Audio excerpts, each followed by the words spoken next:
হ্যাঁ গো, একটা কথার উত্তর দাও তো। কি?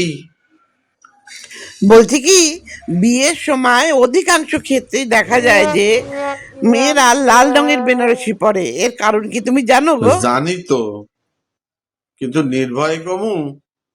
এ বাবা, একটা প্রশ্নের উত্তর দেবে, তার জন্য ভয়ে নির্ভয়ে কি ব্যাপার আছে বলো না। না থাক। ভারী মুশকিল। আরে বাবা, উত্তরটা দিতে এত প্রবলেম কিসের বলো না। লাল তো বিপদ সংকেত, তাই সংসারে ঢোকার আগে ওই 1 নম্বর বিপদ সংকেত ঢুকতে আছে, হেয়া বুঝাইয়া দেওয়ানের লাগিয়া ওই লাল শাড়ি পরে। ওরে বলছিলে দামড়া বেটা, আইস তোরে খাইছি। হ্যাঁ, আমরা ঘরের বউরা লাল বেনারসি বইরে বিপদ সংকেত লইয়ে ঘরে ঢুকি। শয়তান বেডা। হ্যাঁ, তোমারে পুতা দিয়া না থাকলে তুমি শুধরাবা না। বউ বিপদ সংকেত।